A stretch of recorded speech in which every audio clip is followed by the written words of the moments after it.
Teaching philosophies. What are teaching philosophies?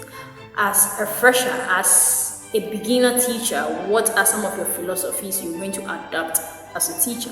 When you talk of philosophies, we are simply referring to strategies you'd like to adopt as a teacher that is going to aid you in your teaching career. So one philosophy you have to adapt. These are my philosophies. So after I'm done, if you also have philosophies, you can drop your philosophy down the comment section and it will gladly help us a lot. So one philosophy of mine is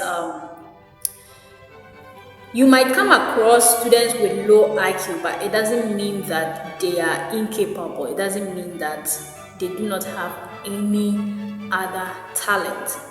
There are instances where I've gotten students who are actually down, like the IQ is not working. We have students who are intelligent naturally by birth. We also have students that get more intelligent because of the environmental factors where they find themselves in. They had a good foundation, they attended good schools, and for that matter, they are exquisitely brilliant. And then we have students that are down. No matter how hard you try to help these students, no matter the extra classes you give them, no matter, you have students that when you are teaching them for a space of like this time around, let's say within a space of 5 minutes, whatever you're teaching them, you think they are grasping it. Then after the 5th minute, you ask them what you just taught. They can't recall it.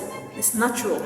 And these kind of students mostly are genetic inheritance. When I say genetic inheritance, they've inherited it from their parents, and that their parents, sorry to say, some of these parents did not actually go to school, and so they know nothing about education, and for that matter, it has affected these students. Now, when you encounter these particular students that I'm talking about, what you have to do is identify their skill.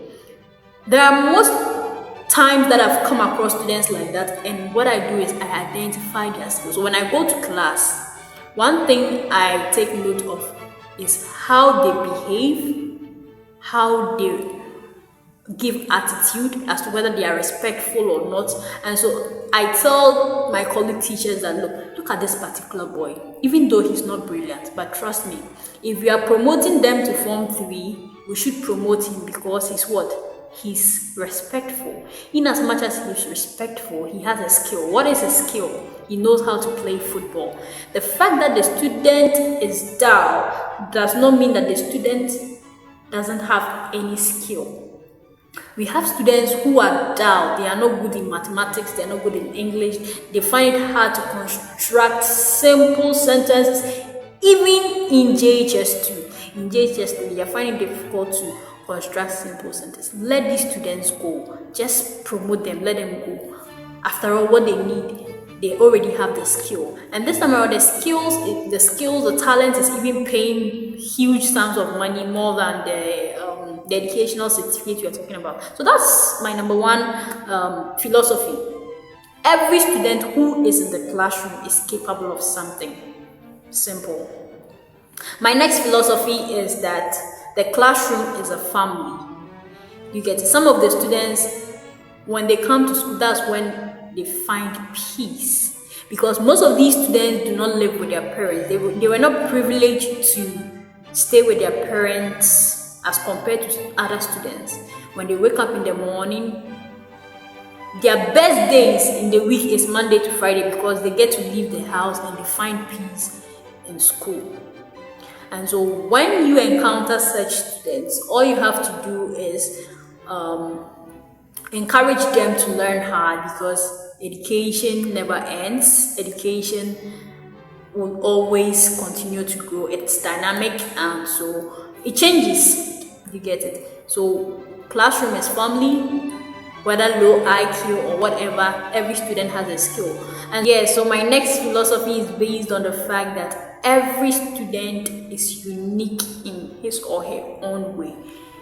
All these students, about 80 students in your classroom, about 40 students in your classroom, even if they are 10 in your classroom, all these students have individual differences. They are coming from different backgrounds, and they come together and meet as a family.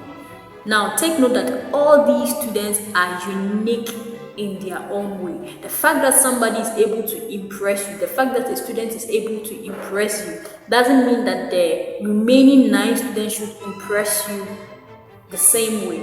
Some would impress you based on their appearance, how neatly they dress to school. Some would impress you based on their IQ. Some will impress you based on their attitude. Some will impress you based on how respectful they are. Some will impress you based on how they speak, even as students.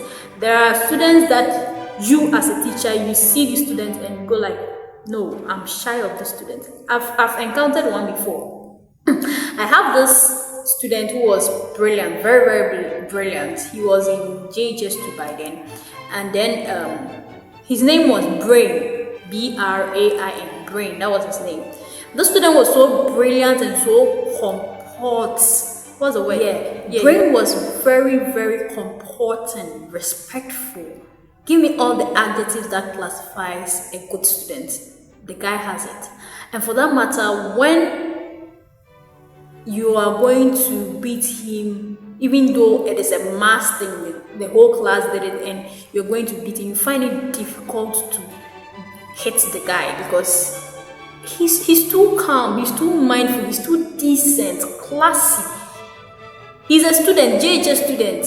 And then we have teachers who are, like even the head teacher, one time he was late to school for some reasons best known to him.